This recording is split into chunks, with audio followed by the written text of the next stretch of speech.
on the vision and the riddle. When it got abroad among the sailors that Zarathustra was on board, for another man from the blessed isles had embarked with him, there was much curiosity and anticipation.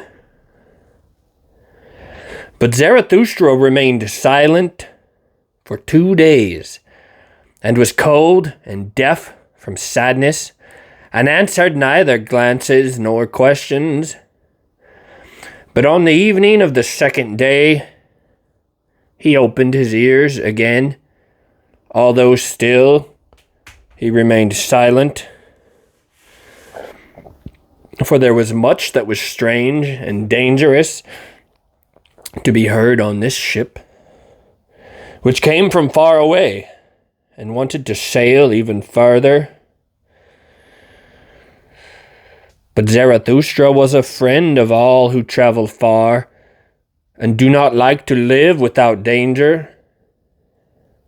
And behold, eventually his own tongue was loosened as he listened, and the ice of his heart broke.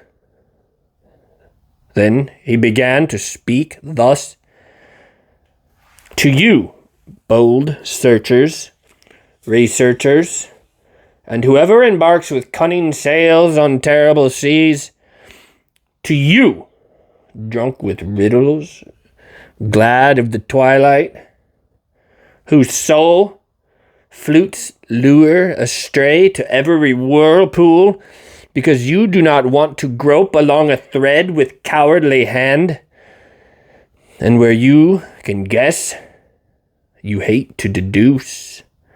To you alone I tell the riddle that I saw, the vision of the loneliest.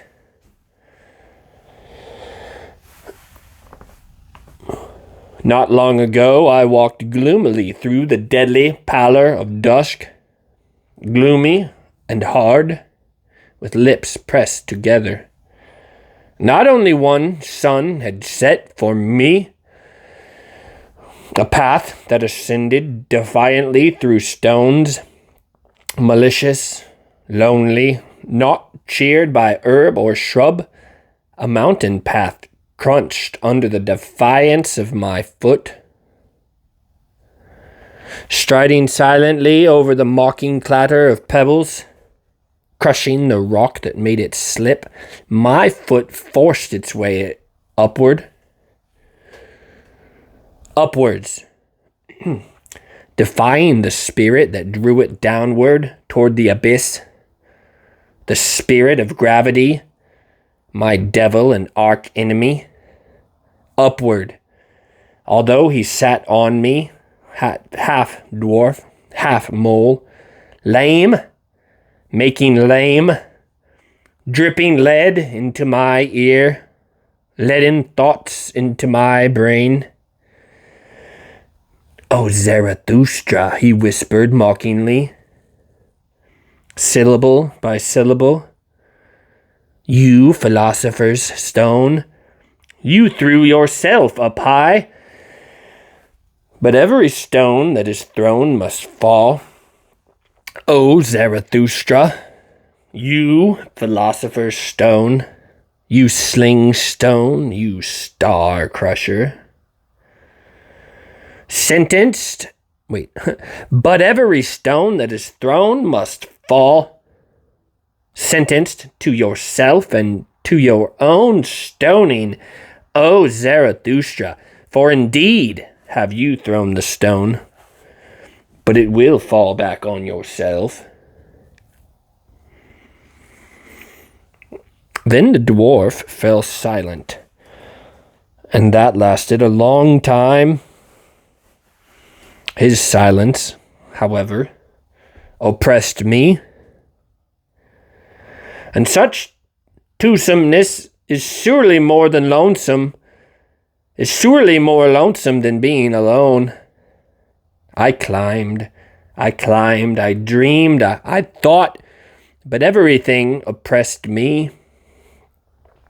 I was like one sick whom his wicked torture makes weary. and who as he falls asleep is awakened by a still more wicked dream. But there is something in me that I call courage, that has so far slain my every discouragement. This courage finally bade me stand still and speak. Dwarf, is it you or I? For courage is the best slayer, courage which attacks. For in every attack there is playing and brass. Man, however, is the most courageous animal. Hence he overcame every animal. With playing and brass, he has so far overcome every pain. But human pain is the deepest pain. Courage also slays dizziness at the edge of abysses.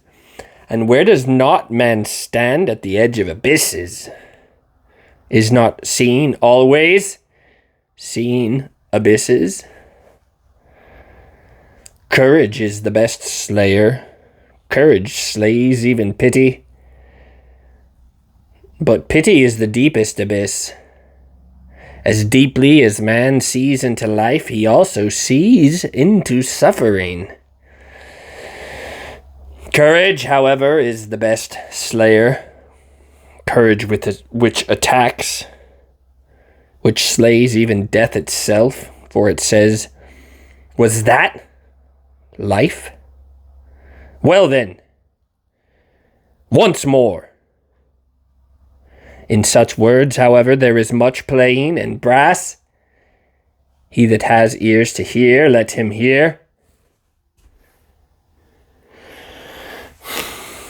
Stop, dwarf, I said, it is I or you. But I am the stronger of us two. You do not know my abysmal thought. That you could not bear. Then something happened that made me lighter. For the dwarf jumped from my shoulder, being curious, and he crouched on a stone before me. But there was a gateway just where we had stopped. Behold this gateway, dwarf, I continued. It has two faces. Two paths meet here.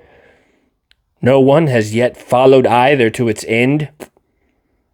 This long lane stretches back for an eternity, and the long lane out there, that is another eternity.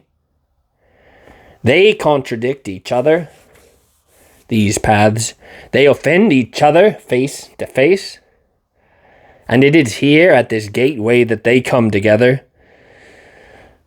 The name of the gateway is inscribed above, Moment. But who ever would follow one of them on and on, farther and farther? Do you believe, dwarf, that these two paths contradict each other eternally? All that is straight lies, the dwarf murmured contemptuously.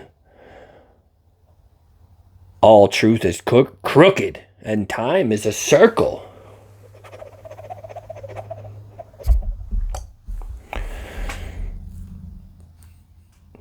You spirit of gravity, I said angrily, do not make things too easy for yourself, or I shall let you crouch where you are crouching, lame foot, and it was I that carried you to this height. Ooh, behold, I continued, this moment.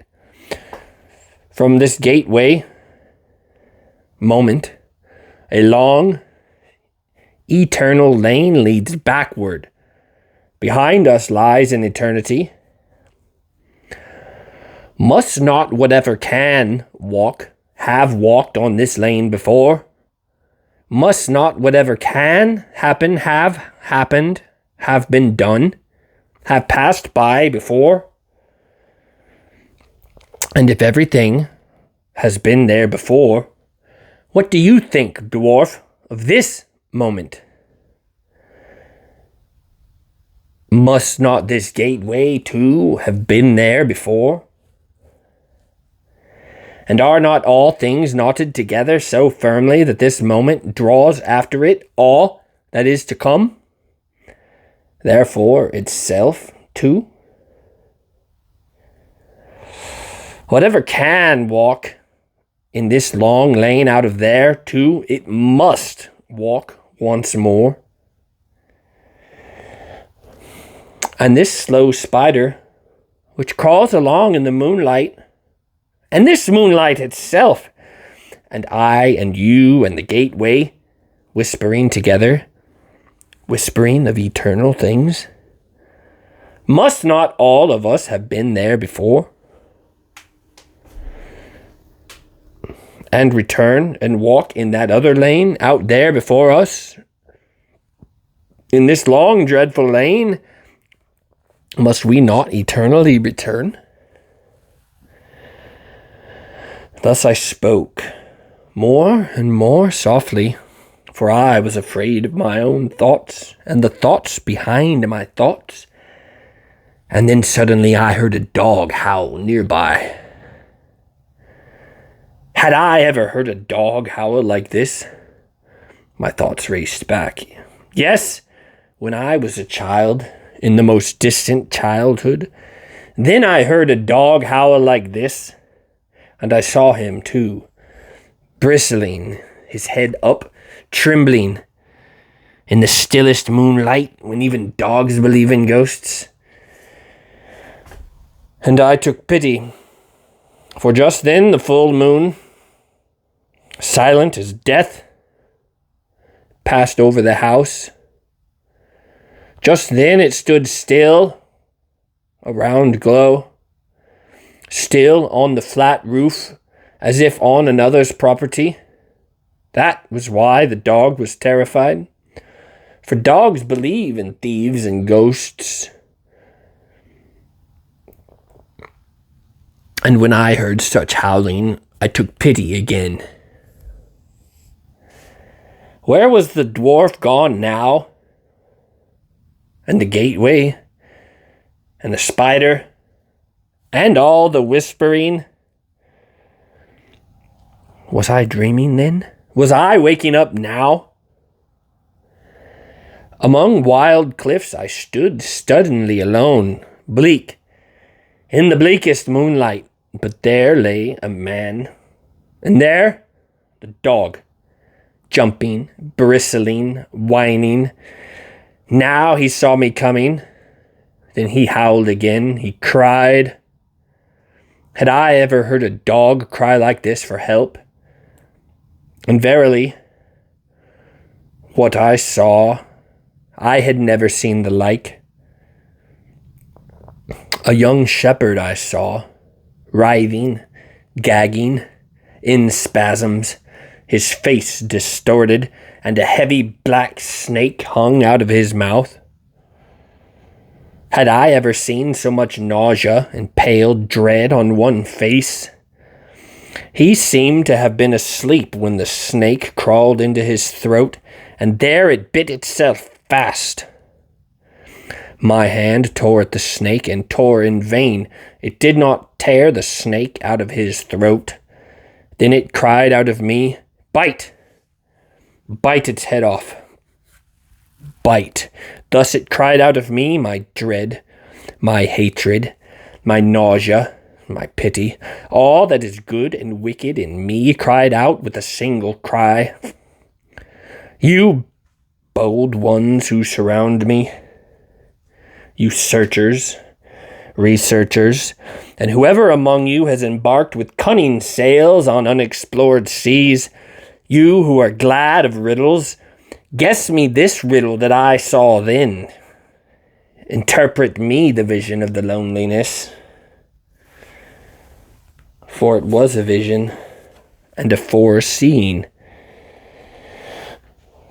What did I see then in a parable?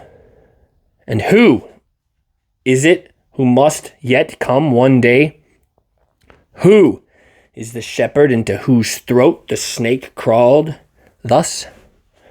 Who is the man into whose throat all that is heaviest and blackest will crawl thus. The shepherd, however, bit as my cry counseled him. He bit with a good bite. Far away he spewed the head of the snake, and he jumped up. No longer shepherd, no longer human. One changed, radiant, laughing. Never on earth has a human being laughed as he laughed. Oh, my brothers, I heard a laughter that was no human laughter. And now a thirst gnaws at me, a longing that never grows still. My longing for this laughter gnaws at me, and yet I go on living. How do I bear to go on living? And how could I bear to die now? Thus spoke Zarathustra.